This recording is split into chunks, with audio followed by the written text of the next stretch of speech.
really want to thank personally to Jack for being with me so many years and being patient to me in my lab, and I really, really hope that you will have a good future ahead of us with papers and grants, and I hope that we will. I'm And I really, really thank you all for joining us. Jack is going to talk about the book, and yes, we're going to have a lot of things ahead of us. I hope so. Thank you very much. This is Professor Barak Akabayov, who has been my host and has been very nice to me. Thank you very much. So, Yes.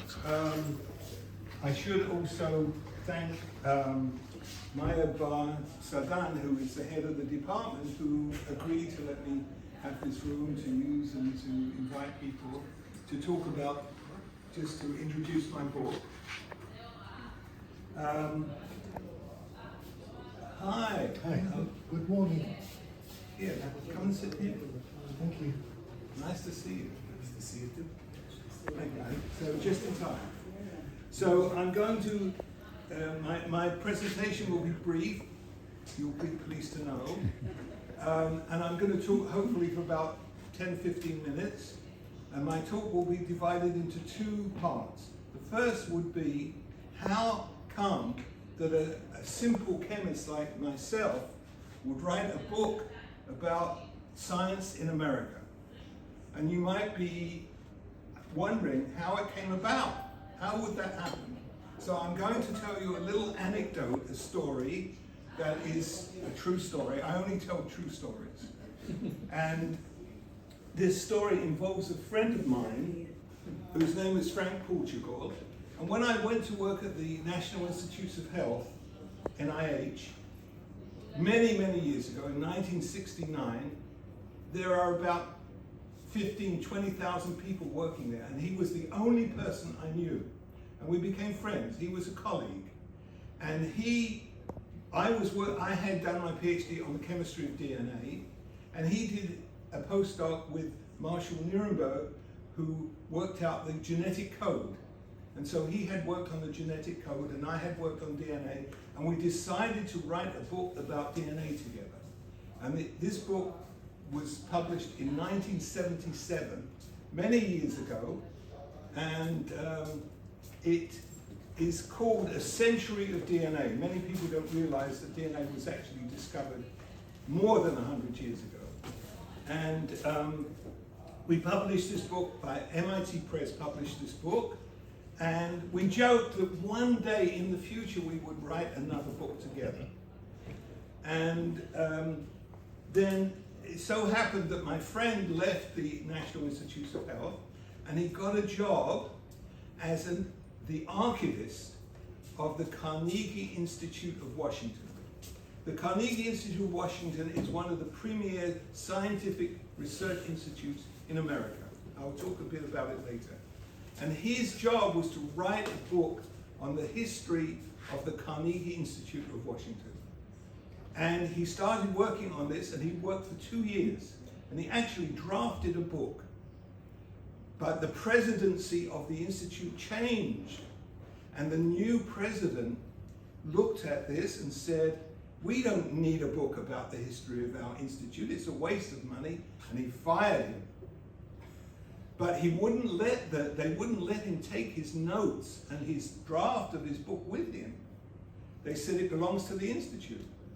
And so he came to me one day and he said, would you help me take my notes out of the Carnegie Institution, but we have to do it at night.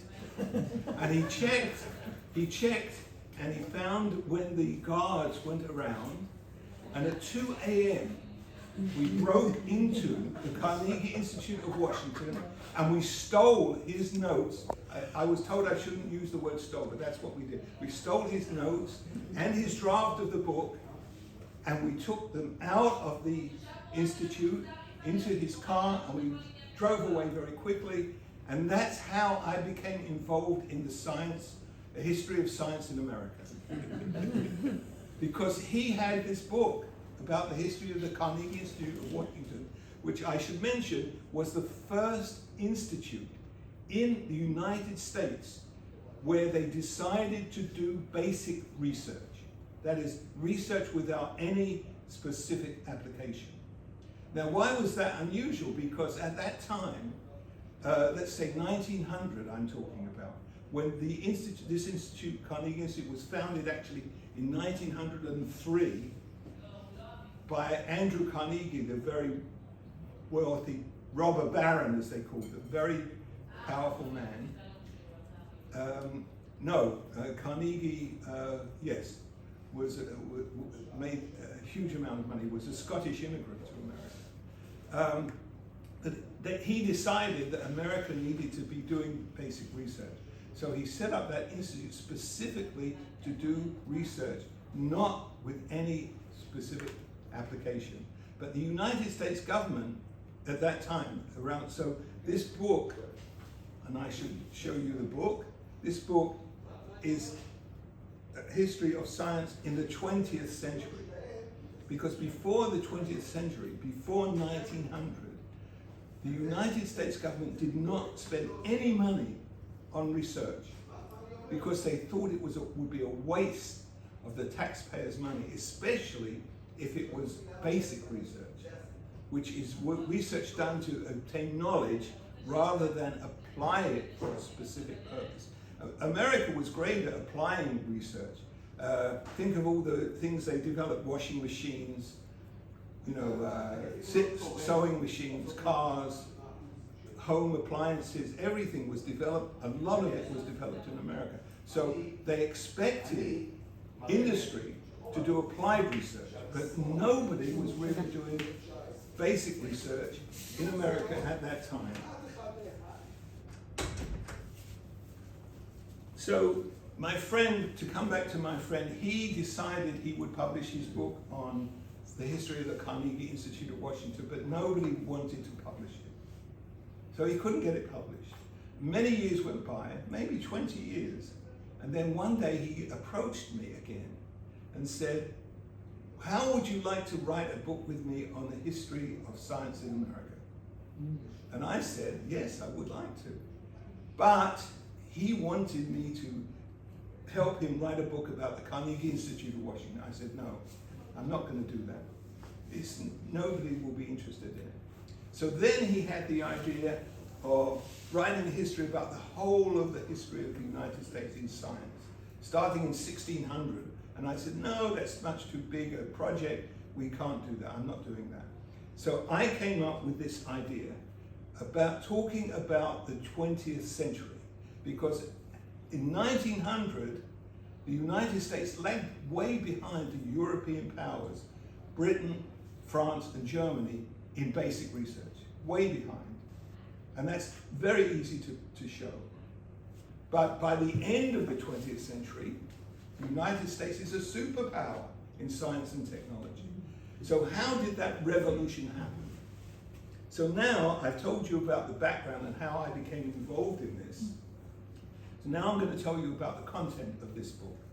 So what happened is that I started working with this friend Frank, and I started doing research, and I gathered material, and we decided we would write so many chapters each. And he wanted, we estimated 10 chapters, let's say. He wanted 3 chapters to be on the history of the Carnegie Institute of Washington. Of course he did, because he had all this material that he kept all those years, which he was attached to. And I said, no. I said, it's not that important, because although it was founded early on as one of the first places the first place in America where basic research was done, it didn't have that great an influence. I can give you a short example. I'm digressing a bit, but for example, the head of the institute was a physicist, and he could have decided to do research on nuclear physics, which was very important in Europe at that time. All the basic research on atomic structure and so on was done in Europe. If you think about it, there was none, really, very few. people worked on that subject in America. In fact, Oppenheimer, like most Americans, had to go to Europe to learn how to do basic research before around between 1900 and 1930, let's say. And so the US lagged behind the European powers at the beginning of the 20th century. So I've told you about one robber baron, that is Carnegie, who founded the Carnegie Institute of Washington. There was another robber baron, another very wealthy industrialist, John D. Rockefeller. Everybody's heard of John D. Rockefeller. He founded the Rockefeller Institute for Medical Research. Now, medical research, oh, she walked past. Yeah, thanks. Never mind. Can you get her, open the door for her? Are you looking? So medical research at that time, there was no institute that was dedicated to doing medical research in the whole of the United States. And so he founded the Rockefeller Institute, but it was really based on a European model, because by then France had the Pasteur Institute and Germany had the Koch Institute. By the way, Koch was the man who discovered the pneumococcus bacteria that caused pneumonia and became very famous. He, of course, won the Nobel Prize. So there was a pattern for them, and these very, very wealthy men wanted to have institutes with their names on it. So Rockefeller founded the Rockefeller Institute in New York on biomedical research, and Carnegie founded the Carnegie Institute in Washington, and they were the first attempt to start doing research in America. But they had limited influence because at that time, as I said, the government was not involved. The US government didn't spend hardly anything on basic research. The second, so there are 5 reasons that I've mentioned, that I will mention. Please come in, please. This is Maya, the head of our department. So, the second reason that there became a revolution in science in America were the wars. Everybody knows that war somehow brings with it, as a secondary effect, the developments, especially in technology. And I will just mention very briefly that in World War I, the development of the tank, the development of the airplane, the development of communications was very greatly affected all areas of science, like radio. Radio was used to communicate between armies, even with men in the trenches, which was a First World War development. And that influenced the development of radio in America and then throughout the world. But I'll mention World War II in a moment. The third effect that caused about a revolution of science in America was the immigration of Jewish scientists to America. Not many people recognize this significant effect. I did not do basic research into that myself. There are papers written, and I was astounded to find that the estimate of Jewish scientists, not only German, but also Hungarian, other countries, into America, there were 133,000 scientists. Now, we know that the State Department was essentially anti-Semitic, and that the head of the State Department told his people in Europe, if Jews apply, say no 3 times. Because he didn't want, and he lied to Congress, actually. He lost his job because he lied to Congress about this. But the fact was that they were smart enough to realize that if these Jews were scientists and good scientists, they would take them. And so they took the cream of the crop. And so it came about that Albert Einstein and Leo Szilard, who was a Hungarian Jew, and Enrico Fermi, who was actually a non-Jew but married to a Jewish woman and came from Italy, that these three people were among the highest, best scientists in the world at the time. And they came to America.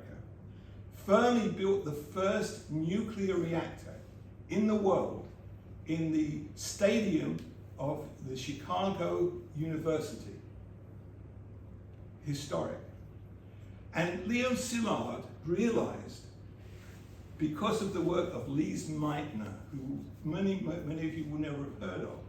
Lise Meitner was a Jewish woman scientist from Austria who actually was the first person to calculate the amount of energy that would be produced by fission, nuclear fission. And these other German and Jewish European scientists, they knew about her work. She managed, by the way, to escape from Germany and went to Sweden. She became a Swedish citizen and she worked in Sweden for the rest of her life. But Lise Meitner's results showed that a huge amount of energy would be produced by nuclear fission, which, let's say at that time, very few people realized. Even leaders in the field, like Rutherford, and there was a nuclear scientist in California named Millikan who won the Nobel Prize eventually. They both said, oh, there'll never be enough energy to make it worthwhile, because they hadn't done the necessary calculations. She did the work. And on the basis of her knowledge and result, Leo Szilard wrote a letter, drafted a letter, that he persuaded Albert Einstein to send to the President of the United States, Roosevelt. And Roosevelt got this letter and realized it was important. And this letter was the basis for starting the Manhattan Project. Without that letter, at that time, which was 1938, the United States would not have developed nuclear weapons. And it shows incredibly the distinction between all of the research on nuclear physics that was done in Europe and the application of that to the first nuclear reactor which was in America, and the first nuclear bomb, atomic bomb, that was developed in America. And it shows the genius of American applied science, that they were able in 7 years only to go from nothing to develop an atomic bomb. And it is true that if America had not had the atomic bomb and had to invade the Japanese home islands, they estimated that at least 1 million American soldiers would have been killed, and probably several million Japanese. So dropping the bomb on Japan, ironically, saved lives.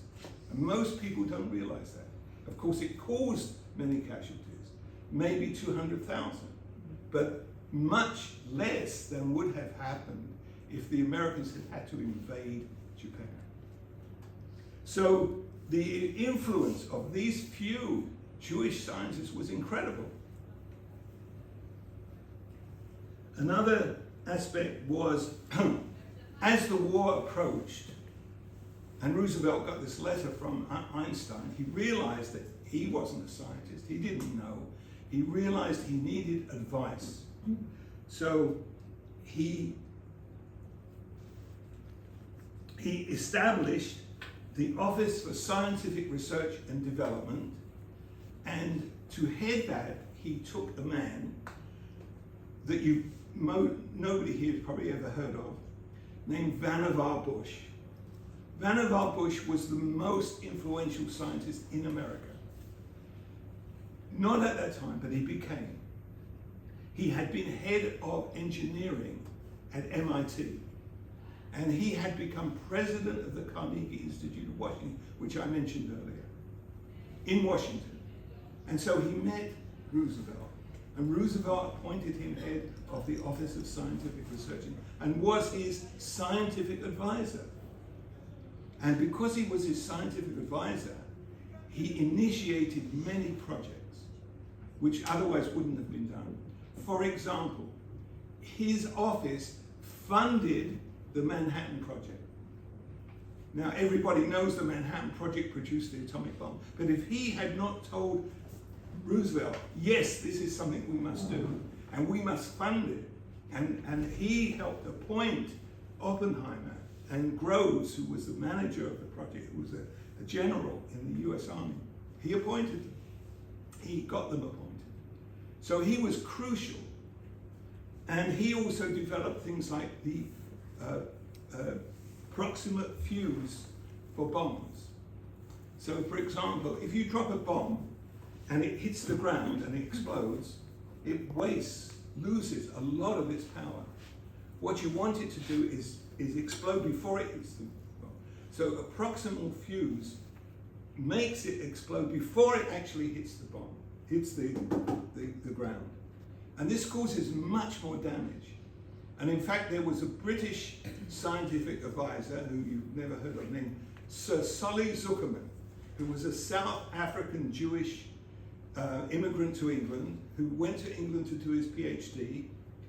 And I won't go into all the details, but he became very influential and became the scientific advisor to the British Army, the British Defence Force. And he saw the difference between the effectiveness of American bombs and British bombs. And so he persuaded the British government to also use proximal fuses. And, you know, think of how more effective it was that so many, hate to say this, but it's true, so many more German soldiers were killed because of this seemingly minor technological innovation. Another thing that he did, he was the first person to realize that you could put radar in planes. And America was the first country in the world that put radar in planes.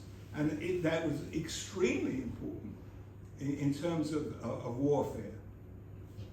So he was very influential. His name, once again, is Vannevar Bush. And the most influential thing he did was at the end of the war, in 1945, he wrote like his last report to the president. His last report to the president was entitled Science, the Endless Frontier. Great title. That report was perhaps the most influential report or document in science in America, because on the basis of that report, America changed. The government realized finally that they had to support basic research. And it took 5 years, from 1945 when he gave Roosevelt that report, to 1950 when the Congress passed the first law establishing the National Science Foundation.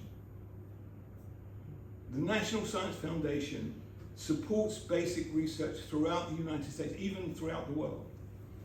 I was privileged to work there for a couple of years in the biochemistry program. And the way it works is people write in grants. They apply it through the usual process. You get about 800 grants at a time, and you have to process them, and you have to go through them and analyze them. Only about 10% get funded. But the point is, at that point, from 1950 onwards, the United States took it upon itself to fund basic research and realized that no country in the world in our age can afford to survive without a large expenditure on basic research. And actually, Israel has the largest percentage of its national GDP used for basic research, believe it or not. Most countries spend about 2 point something % Israel spends about 4 point something percent. So I've given you 4 so far reasons why there was a revolution of science in America in the 20th century. The last one is also a very interesting one, and this is about Operation Paperclip. What was Operation Paperclip?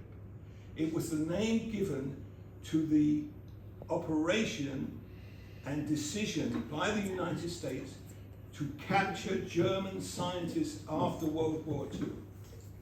They realized that in many areas, Germany was ahead. Germany had the first operating jet, although the jet engine was developed in England originally, and there were actually many things that were developed in England and America that were not used by them, but were used by the Germans or others. But Germany had the first jet engined plane. And they also had the V1 and V2 rockets. The US did not, even Vannevar Bush refused to spend money on rocketry because he didn't think they would be effective. But the British knew that they were because they were bombing London with, I remember them, I grew up in London, I was a child, and the V2 rockets were devastating. If one of them fell, you would hear them coming over, and when the noise stopped, they would come down, and they were full of huge amounts of explosive, and they would destroy a whole block and kill 30,000 Londoners were killed during the Second World War from bombing of London by the Germans. So the US decided they had to capture some of these scientists who'd been working on these things. And of course, we know who was the leader, the head of the V2 rocket program, was a man named Werner von Braun, which we've all heard of. And even though he developed the V2 rockets, which killed thousands of Londoners, nevertheless, he was taken to America. About 1,600 such German scientists were taken. We know that the Russians were at the same time trying to capture German scientists and did take them to Russia, back to Russia. But Werner von Braun became the head of NASA, the National Aeronautic and Space Administration. And as such, he was extremely successful. And so this was, and there were many aeronautical engineers who were taken from Germany to America and became American citizens, lived there, worked there, and helped develop that area in America, which has been very, and the whole space program, which is one of the things that the designer of covers decided that was the most iconic thing to put on the cover of this book. The success of the space program came about because America took German scientists to America, and it helped to revolutionize science in America. So that's it. I'm just going to finish now and say that what I've just described very briefly is basically the thesis of this book, and unfortunately I cannot give you a copy. I cannot even sell you a copy because I only have these few copies for my own use. It's available if anybody can order it through. I suggest you order it through a library rather than, because it's expensive for what it is, I have to say. I have no control over that. I have to say it was published by Nova Science Press, which is in New York, and they were very nice to me. They've done a very good job, I think. And at this point, I will end, except to say that although I can't give you this book, I do have another book up there, which is one of my self-published books, and I had too many printed, and so if anybody wants to take one, they're free, you can take one. Okay, thank you very much.